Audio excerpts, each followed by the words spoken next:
তারেক রহমান জানেন নাকি জামাত থেকে প্রধানমন্ত্রী? এরকম একটা স্লোগান যদি আগামী জাতীয় নির্বাচনের পরে দেশের বিভিন্ন আনাচে কানাচে থেকে দেওয়া হয়, তাহলে আমি জানি না আমার দর্শক আপনারা কতটুকু আশ্চর্য হবেন। আমি খুব একটা আশ্চর্য হব না, কারণ আমরা দেখতে পাচ্ছি ইদানিং দেশে যাই ঘটছে সেটা স্লোগান দিয়ে তারেক রহমানকে জানিয়ে দেওয়াটা একটা ফ্যাশন হয়ে দাঁড়িয়েছে। এই ফ্যাশন চালু করেছে বিএনপি নিজেরা। তারা প্রথমেই বলেছিল যে তারেক রহমান জানেন নাকি জুলাইয়ে বিপ্লবের আপনি নয়নমণি বা কিছু একটা, আমাদের বিএনপির নয়নমণি যিনি ছিলেন নয়ন, তিনি এই স্লোগানটা প্রথমে দিয়েছিলেন।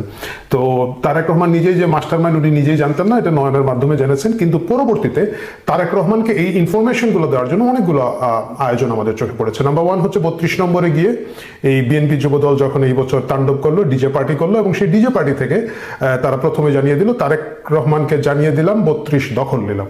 গুড। তারপরে ডাকসু নির্বাচন আসলো। ডাকসু নির্বাচনের শেষে ডাকসুর যারা আছে ছাত্র শিবির সমর্থিত প্যানেল জেতার পরে ছাত্র শিবিরের পক্ষ থেকে বলা হলো তারেক রহমান জানেন নাকি সাদিক কাইয়ুম ডাকসু ভিপি।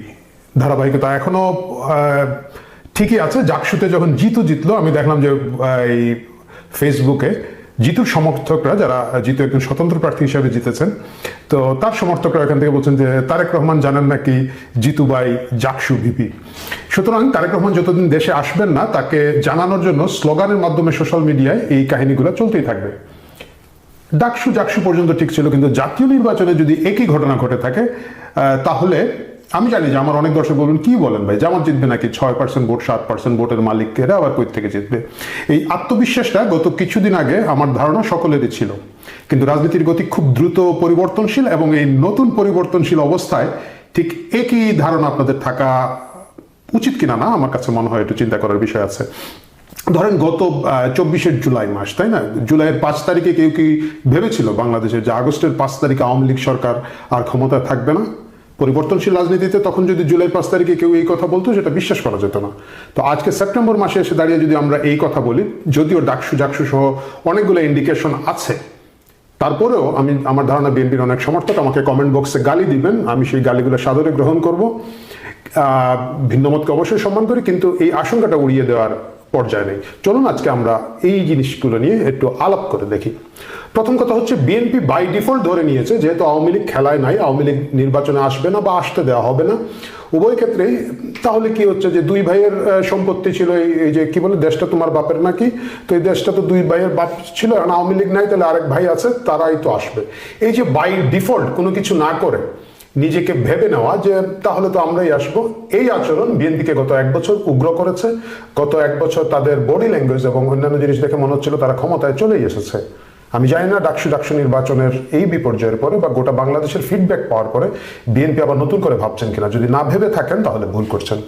নাম্বার 1, ধরেন নির্বাচনে আওয়ামী লীগ আসলো না, তাহলে নির্বাচনে জামাত এনসিপি মিলে একটা জোট করলো, বিএনপি এককভাবে নির্বাচন করতে পারে, অথবা হয়তো তারাও একটা ছোটখাটো জোট করবে। বিএনপিকে কেন ভোট দিতে হবে? এইটা হচ্ছে ইউনিক সেলিং প্রপোজিশন, যেটা মার্কেটিংয়ে বলা হয়।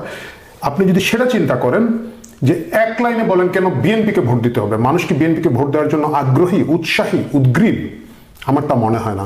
আপনি যদি বলেন যেহেতু আওয়ামী লীগ নাই এবং যেহেতু জামাতকে আটকাতে হবে সুতরাং বিএনপিকে দিতে হবে, হ্যাঁ আপনি বলতে পারেন, কিন্তু জামাতকেই আটকাতে হবে এবং বিএনপিকেই দিতে হবে। বাংলাদেশের রাজনীতি এখন এই মুহূর্তে সেই জায়গায় নাই।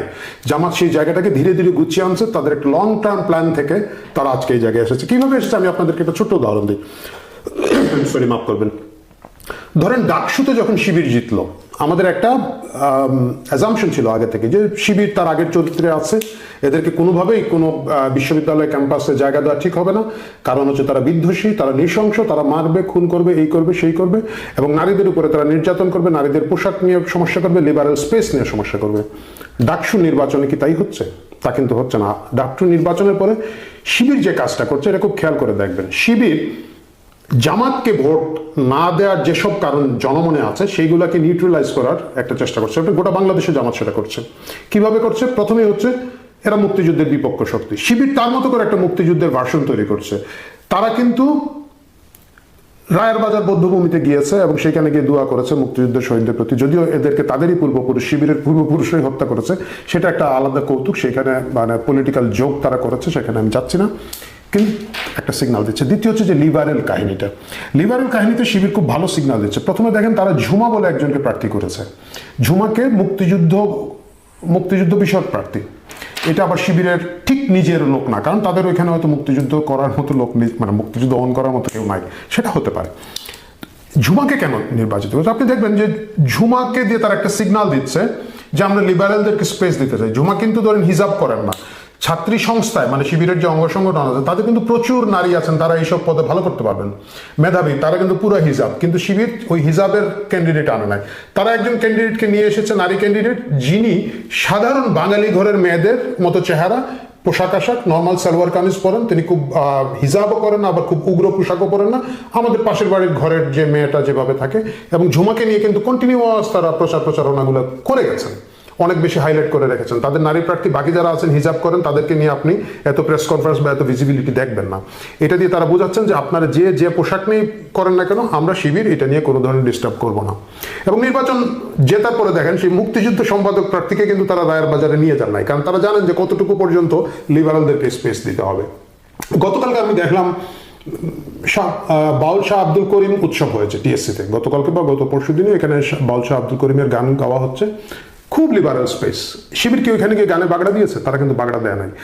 সাধারণত কি হতো, সাধারণত আমাদের পলিটিক্যাল কালচারে হচ্ছে গিয়ে 5 জন লোক গিয়ে বলবে আরে আমগো ভাই ভিপি হয়েছে, আমরা জিএসএসি, আমাদেরকে ডাকলি না, আমরা প্রধান অতিথি করলি না, বক্তৃতা দিলাম না, দিলাম তোর প্রোগ্রাম বন্ধ করে, অথবা ডাকতে হবে, আমাদের ভিপি ভাইকে ডাকতে হবে। শিবির পাত্তাই দেয় নাই, ধারে কাছেও যায় নাই, সুন্দরভাবে একটা প্রোগ্রাম হচ্ছে। শিবির ইজ গিভিং দিস সিগনাল, কারণ তারা ডাকসু এবং এই ক্যাম্পাসগুলোকে রাখতে চায়। আমরা যদি বলি যে অ্যাপার্টমেন্ট বিক্রির সময় দেখবেন কি করা হয়, একটা অ্যাপার্টমেন্ট খুব সুন্দর করে গুছিয়ে গাছিয়ে যারা ডেভেলপার আছেন তারা রাখেন, একটা অ্যাপার্টমেন্ট খুব ফিনিশ দেন।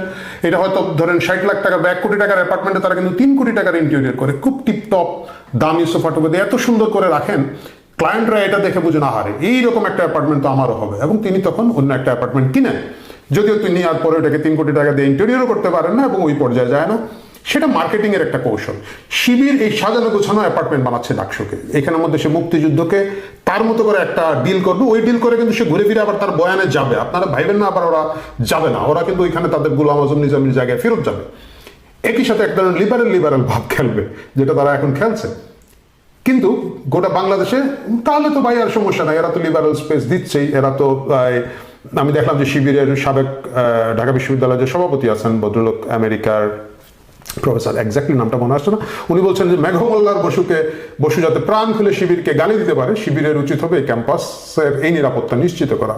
মেঘমল্লার বসু মানে তাদের লোক বললে আবার ঠিক অনেকে গালাগালি করবেন তা না, বাট একটা স্পেস আছে আর কি, ভাই ব্রাদার টাইপের ব্যাপার আছে। তো ওই লিবারেল জায়গাটা তারা তৈরি করে দিলে আপনি বিএনপি তার বিরুদ্ধে গিয়ে ওই কৌশলে আর টিকতে পারবেন না। এখন টিকতে না পারলে আপনাকে আপনার রাজনীতি করতে হবে, আপনার রাজনীতি তার থেকে বেটার দেখিয়ে আপনাকে ভোট নিতে হবে। এখন শিবিরের বিএনপির একটা দফা আছে, আমার ধারণা এটা 31 দফা বা 32 দফা এরকম কিছু দফা আছে, এটা হচ্ছে তাদের কর্মসূচি। এই 32 দফায় কি আছে, গোটা আপনারা যারা দর্শক আছেন বিএনপির আপনার আশেপাশে 32 জন সমর্থককে জিজ্ঞেস করেন, ওই 32 সমর্থকের কেউ বলতে পারবে না ওই 32 দফার মধ্যে কি আছে। এইটা হচ্ছে বিএনপির স্ট্র্যাটেজিক্যালি তাদের যে প্রচারণা, তাদের সেগমেন্ট করা, তাদেরকে ভোটারদেরকে শিক্ষিত করা বা সচেতন করার যে প্রোগ্রাম, এরকম কোনো প্রোগ্রাম নেই। এই 32 দফা বা 31 দফা, মাফ করবেন এত দফা মনে রাখতে পারি না ভাই। তো ওইটার দফার প্রথম দফাটা কি আপনারা জানেন? আপনারা খুঁজে দেখতে পারেন। প্রথম দফা হচ্ছে বিএনপির যে তারা একটা ইনক্লুসিভ পরিবেশ তৈরি করবেন এবং কোনো ধরনের রাজনৈতিক প্রতিশোধ পরায়ণতার দিকে তারা হাঁটবেন না। এটা হচ্ছে 1 নম্বর দফা, মানে হচ্ছে বিএনপির টপ প্রায়োরিটি। তো সেই টপ প্রায়োরিটির বিএনপি 32 নম্বরে গিয়ে বলতেছে তারেক রহমান জানিয়ে দিলাম 32 দখল নিলাম। তো ও নিজেই নিজের 1 নম্বর দফাতে বিশ্বাস করে না, বাকি 31 দফা ভাই আমি আপনি পড়ে কোনো লাভ আছে? এই হচ্ছে অবস্থা।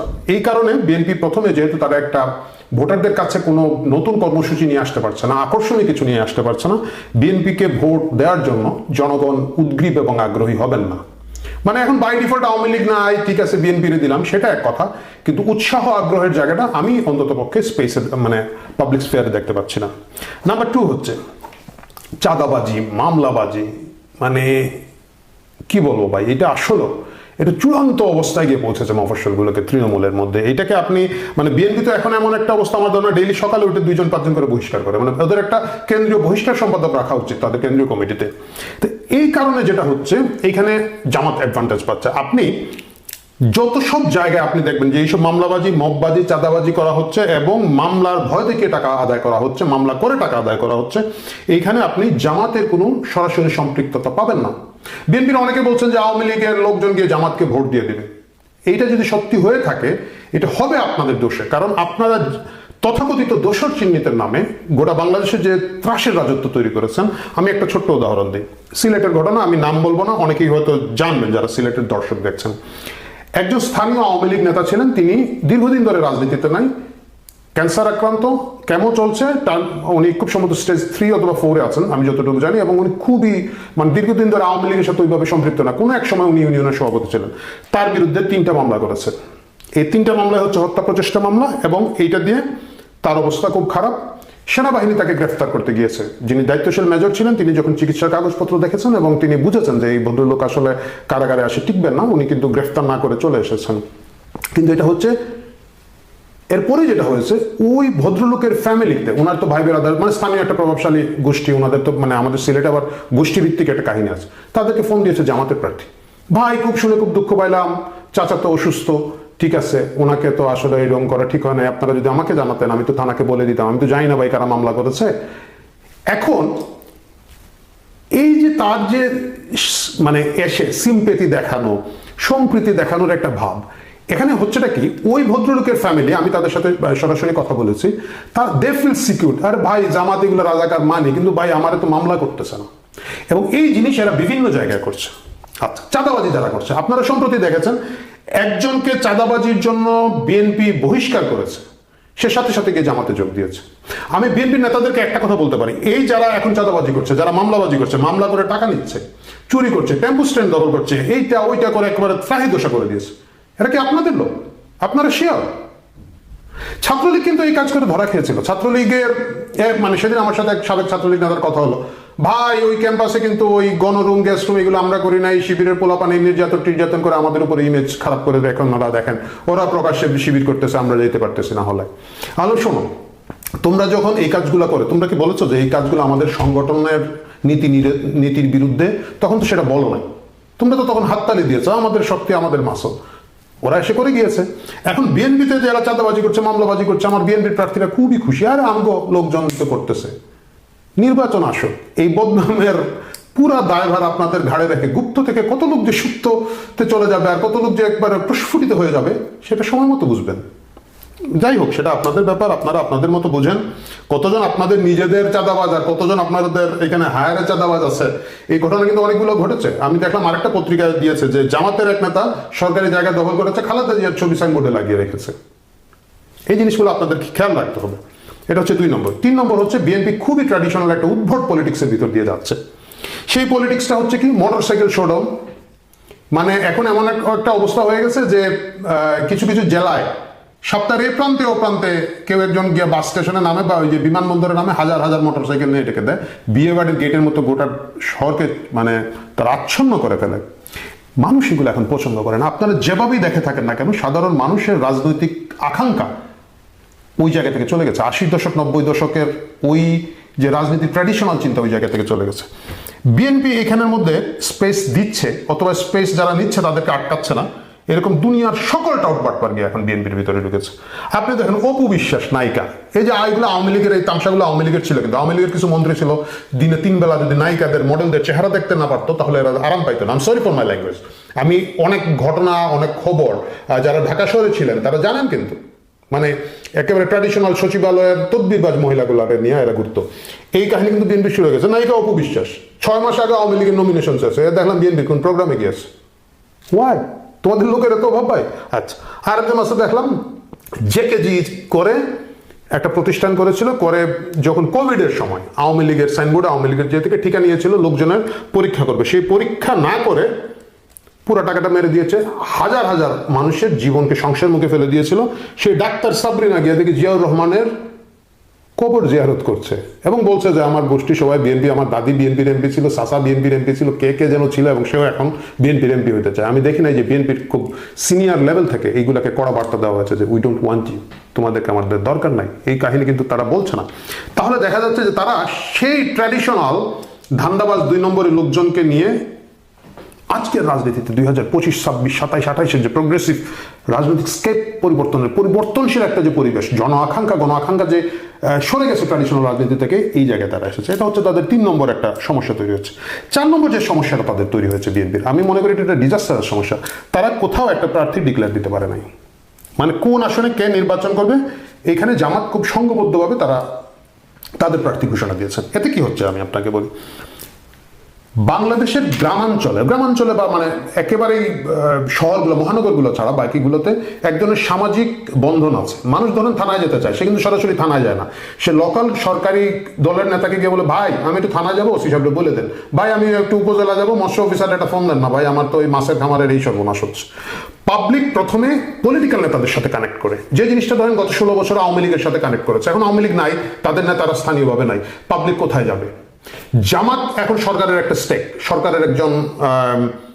সরকারের একটা অংশ হিসেবে তারা সিগন্যাল দিচ্ছে, আমরা বিশ্বাস করি যে তারাই সরকার চালাচ্ছে। এখন জামাত তার 300 আসনের প্রার্থী মোটামুটি ঘোষণা করে ফেলেছে। এখন রাশমিকা মান্দাকারের ভক্ত কুষ্টিয়া 3 আসনের কি যেন ওয়াজিয়ান, যাই হোক উনি যে ওইখানকার এমপি প্রার্থী, এটা কিন্তু ওই এলাকার লোক জানে। একই অবস্থা ম্যাক্সিমাম প্রায় সকল আসনে আমার ধারণা ওরা প্রকাশ্যে ঘোষণা দিয়ে দিয়েছে। বিএনপি সেটা দিতে পারে নাই। এখন সাধারণ মানুষ কানেক্ট করছে জামাতের সাথে, এবং জামাত ওই যে একটু আগে একটা ঘটনা বললাম, জামাত তাদেরকে খুবই হ্যাঁ ভাই দেখে দিচ্ছে, এটা করছে, এবং এটা সত্যি কথা, এইটা তাদের প্রাইজ অফ দ্য আইস, মানে মনে করেন যে তারা ওই আশায় যে জাতীয় নির্বাচনের আশায় এদেরকে খুব ভালো একটা পাবলিক সার্ভিস দিচ্ছে। বিএনপি দিতে পারছে না, কারণ বিএনপির 5 জন প্রার্থী সব আসনে কম করে হলো 5 জন, এর মধ্যে 3 জন হচ্ছে এরা দুনিয়ার কোথাও ছিল না, হঠাৎ করে আসছে, কারণ ওরা জানে এখন বিএনপি পাওয়ারে চলে আসতে পারবে, এরা এসে টাকা পয়সা ঢালছে, এলাকায় কিছু নতুন করে টটবাটপাট তৈরি করছে, এবং বিএনপির প্রতি আসলে ধরেন গড়ে 2 জন করে ত্যাগী নেতা আছে, তো ওই 2 জন ভার্সাস এই 3 জন এখন ফাইট হচ্ছে। ফাইট হওয়ার কারণে এরাই এদের বদনাম করে বেড়াচ্ছে, মানে এদেরই এক প্রার্থীর একটা ছোট দোষ আছে, আর 3 জন বলছে আরে উনি বিএনপি থেকে পাবেন, আপনি জানেন উনি তো পাথর মহাল খায়। আমি নিজে আমার এলাকার যে খোঁজ খবর জানি, বৃহত্তর সিলেটের, আমি বললাম আরে ও পাথর তো সাদা পাথর সবই তো চুরি করছে অমুক নেতা, ওই নেতা হয়তো এই পাথরের সাথে ছিলই না, কিন্তু তারাই তাদের মধ্যে কামড়াকামড়ি করছে। এইটা বিএনপির জন্য একটা বিশাল সমস্যা তৈরি করছে, কারণ জনগণের সাথে কোন প্রার্থী কানেক্ট করতে পারছে না, এবং কোন প্রার্থী যেহেতু নিশ্চিত না সে প্রার্থী হবে কিনা না, সে ওই পরিমাণে এফোর্টও দিতে পারছে না, সে তার দলের অন্যদেরকে কিলানোতে ব্যস্ত আছে, জনগণের সাথে তার কোনো সম্পৃক্ততা নাই। আচ্ছা, এইগুলো 4 নম্বর কারণ, যে কারণে বিএনপি এই মুহূর্তে ঝুঁকির মুখে আছেন বলে আমার ধারণা। 5 নম্বর একটা কারণ আমি আপনাদেরকে বলবো, বিএনপির বিরুদ্ধে যে প্রচারগুলো হচ্ছে খুব অর্গানাইজ প্রচার হচ্ছে। এই যে আমি বারবার টেম্পু স্ট্যান্ডের কথা বলছি, আমাকে যদি আপনি স্পেসিফিক জিজ্ঞেস করেন কোন টেম্পু স্ট্যান্ড বিএনপি দখল করেছে, আমি এটা বলতে পারবো না, কিন্তু টেম্পু স্ট্যান্ড দখলকারী হিসেবে বিএনপির উপর একটা সিল ছাপ্পড় বিএনপির যারা প্রতিদ্বন্দ্বী আছেন তারা মেরে দিয়েছেন, এবং এটা বাজারে খুব জনপ্রিয় হয়েছে। আপনি আরো অনেকগুলো কাহিনী দেখবেন, আপনি দেখবেন এখন একটা স্লোগান তৈরি হয়েছে, বিএনপিকে জিয়াউর রহমানের বিএনপিতে ফিরতে হবে, জিয়াউর রহমানকে বিএনপিকে খালেদা জিয়ার বিএনপিতে ফিরতে হবে। এর মানে হচ্ছে তারেক রহমানের লিডারশিপ যে ঠিক নাই, এই এক ধরনের ক্যাম্পেইন তৈরি হয়েছে যে এরা দেওয়া হবে না, এটা আসলে সেই বিএনপি না, সেটা জিয়াউর রহমানের বিএনপি না বা খালেদা জিয়ার বিএনপি না। আমি ব্যক্তিগতভাবে মনে করি বিএনপি এটাকে কোনোভাবে ডিল করতে পারছে না, কিন্তু আপনি যদি আদৌ দেখে থাকেন আসলে খালেদা জিয়ার বিএনপির সাথে তারেক রহমানের বিএনপির কোনো মৌলিক তফাৎ আমি দেখি না, ওদের স্বভাব চরিত্র খাসলত অপারেটিং সবই আগের মতোই আছে, কিন্তু একটা নতুন স্লোগান দেওয়া হচ্ছে, এবং এর মাধ্যমে তারেক রহমান যে গুরুত্বপূর্ণ নেতা না, যোগ্য নেতা না, এই জিনিসটা কিন্তু ধীরে ধীরে জনগণের কাছে প্রতিষ্ঠা করা হচ্ছে, এবং ফিরিয়ে আনা হচ্ছে তারেক রহমানের নামে সেই খাম্বা, সেই 10%-এর যে কাহিনীগুলো আগে হয়েছিল, আমি জানি না এখন ভবিষ্যতে হবে কিনা না, সেই ক্যাম্পেইনগুলো কিন্তু ধীরে ধীরে বাতাস পাচ্ছে। আচ্ছা, এর বাইরে আপনি দেখবেন এই মুহূর্তে সোশ্যাল মিডিয়া ইনফ্লুয়েন্সারদের কিন্তু একটা বিরাট প্রভাব এই দেশে আছে, যারা বিশেষ করে অনেক বড় বড় সোশ্যাল মিডিয়া ইনফ্লুয়েন্সার আছেন, এদের আছে। আমি একটা অস্বীকার করি, আমি সেদিন একটা কথা মজার ঘটনা বলি, আমার গ্রামের আমারই এক কাজিন, সে হচ্ছে যে বাদামা কিছু কাজিন থাকে না, তো আমাদের সিলেটে এই ধরনের বাদামের লোকজন প্রচুর আছে, যাদের 1 ভাই বা 2 ভাই বিদেশে থাকে, এরা টাকা পাঠায়, আর দেশে একটা ভাই থাকে, ওর কাজ হচ্ছে মা বাবার একটু টেক কেয়ার করে, একটা মোটরসাইকেল নিয়ে ঘোরাফেরা করে, সিগারেট ফোকা, মোবাইলে টিকটক দেখা, এবং বড় বড় কথা বলা, মানে লেখাপড়া খুব নাই। তো আমার কাজিন হচ্ছে সেরকম একজন, সেদিন আমাকে বলতেছে ভাই রুবিন ফারহানার কারণে তো ডাকসু হয়ে গেলাম, আবার বিএনপি করে, বিএনপি বলতে পারে না বিএনপি করে, তাহলে কেন রুবিন ফারহানা কি ক্যান্ডিডেট ছিল? না না না না, কিন্তু উনি তো উল্টাপাল্টা কথা বলে ডাকসু হারাই দিল। গুড। আর ভাই আর একটা হচ্ছে ফজু পাগলা, আলম ভালো, আর কি বলছে, আর কিছু বলতে পারে না। সে আমার বলে অমুক ভাইয়ের ভিডিও দেখেন, অমুক দাদার ভিডিও দেখেন, ওনারা বলছে কিন্তু। তো আমি মূল যে কথার মধ্যে আসতে চাচ্ছি, এই যে একেবারে তৃণমূলের একটা লোক, সে কিন্তু এত কিছু বোঝে না, যেহেতু সে ইউটিউবে দেখেছে যে রুমিন ফারহানার কারণে ডাকসুতে হারছে বা ফজু পাগলার কারণে হারছে, সে এটা বিশ্বাস করে। এই ধরনের ইনফ্লুয়েন্সারদের এই মুহূর্তে সামাজিকভাবে আমরা যতই অস্বীকার করি না কেন, মানে সোশ্যাল মিডিয়া ইনফ্লুয়েন্সাররা এই সময়ের রাজনীতি এবং আগামী বেশ কিছু দিনের রাজনীতিতে একটা ভালো প্রভাব রাখবেন, জনমত নিয়ে একটা ভালো প্রভাব রাখবেন, কারণ আমাদের মেইন স্ট্রিম মিডিয়াগুলো এক ধরনের বিশ্বাসযোগ্যতা হারিয়ে ফেলেছে। যাই হোক, এখানে আপনি দেখবেন যে বিএনপি সমর্থিত বা যারা মোটামুটি প্রকাশ্যে বিএনপিকে সমর্থন করা ইনফ্লুয়েন্সার আছেন, তাদের নামে কিন্তু সিল সাপ্পর লাগিয়ে দেওয়া হচ্ছে। এদের একজনের নাম দেওয়া হচ্ছে বিরানি অমুক, আরেকজন হচ্ছে বুলডগ তমুক, আমি দেখি আরেকজন কি জানো। আপনি যদি if you want to kill someone give him a name, এরকম কি একটা কোটেশন আছে না? আপনারা যারা কোটেশনটা জানেন বাই দেওয়া কমেন্ট বক্সে বলে দিন। এর মানে হচ্ছে কাউকে যদি আপনি প্রথমে ধ্বংস করে ফেলতে চান, প্রথমে তার একটা উদ্ভট নাম দিয়ে দেন। তো এই যে দেখবেন আপনি বিএনপির যে ইনফ্লুয়েন্সার আছে তাদের কিন্তু অলরেডি ট্যাগিং শুরু করে দেওয়া হচ্ছে এবং তাদের বিশ্বাসযোগ্যতা তলানিতে নামিয়ে রাখা হচ্ছে, যাতে তারা সোশ্যাল মিডিয়া কেন্দ্রিক যে ইনফ্লুয়েন্সটা আছে এটা যাতে বিএনপি খেলতে না পারে নির্বাচনের সময়। এই হলো আরেকটা ঘটনা। এখন আমি আসবো 6 নম্বর কারণে। 6 নম্বর কারণটা হচ্ছে বিএনপি একেবারে দিকহারা পথিকের মতো উল্টাপাল্টা করছে এবং রিয়াকশনারি হয়ে যাচ্ছে। সে উদ্ভট কারণে রিয়াকশন দেয়। আমি আপনাদেরকে একটা ছোট্ট গল্প বলি, গল্পটা সকলেই জানেন, যদি কেউ না জানেন ইন কেস। এই জন্য ভাই এটা ভিডিও লম্বা করার জন্য করছি না, আমি লম্বা ভিডিও পছন্দ করি না, বাট গল্পটা বলার জন্য বলছি। সেটা হচ্ছে ব্রাহ্মণের পাঠার গল্প তো জানেন। একজন গরিব ব্রাহ্মণ একটা জায়গা থেকে একটা পাঠা উপহার পেলেন। তো গ্রামের 3 ঠগ চিন্তা করলো যে এই পাঠাটা তো আমাদেরকে খেতে হবে। ওরা রাস্তার বিভিন্ন দূরে গিয়ে 3 জন দাঁড়িয়ে থাকলো। ব্রাহ্মণ পাঠা বগলে নিয়ে যাচ্ছে। প্রথম ঠগ বলল, হে ব্রাহ্মণ, আপনি তো বুঝলাম না বাবু, আপনি ঠাকুর, আপনি কুকুর বগলে নিয়ে যাচ্ছেন। বললো এটা কুকুর না, এটা পাঠা। তারও আধা মাইল গেছে, আধা মাইল যাওয়ার পরে আরেকটা ঠক পাইছে। কয় নমস্কার, এই কুকুর গাড়ি নিয়ে যাচ্ছেন কেন পুরুত মহোদয়, কি ঘটনা? কয় না, এটা কুকুর না, এটা পাঠা। আরো 1 মাইল যাওয়ার পরে আরেকটা ঠক দাঁড়িয়ে আছে, বলতেছে আরে আপনি ভগবানের লোক, আপনি কুকুর কাঁধে নিয়ে ঘুরে বেড়ান, এটা কি ধরনের কথা? দেন ব্রাহ্মণ কনফিউজড। 3টা লোক বলল আমার গাড়িটা কুকুর, তাহলে বোধহয় এটা কুকুর, এটা বোধহয় পাঠা না। সে কুকুর মনে করে পাঠাকে ছেড়ে দিল। বিএনপি হচ্ছে সেই ব্রাহ্মণের মতো, তাকে এই বিভিন্ন জন বলছে যে এটা হচ্ছে কুকুর এবং সেই কারণে সে উদ্ভট আচরণ করছে। এর মধ্যে একটা মজার আচরণ হচ্ছে যেটা তারা করেছে বীর মুক্তিযোদ্ধা ফজলুর রহমানের সাথে। তাকে 3 মাসের জন্য বহিষ্কার করছে। কেন করেছে?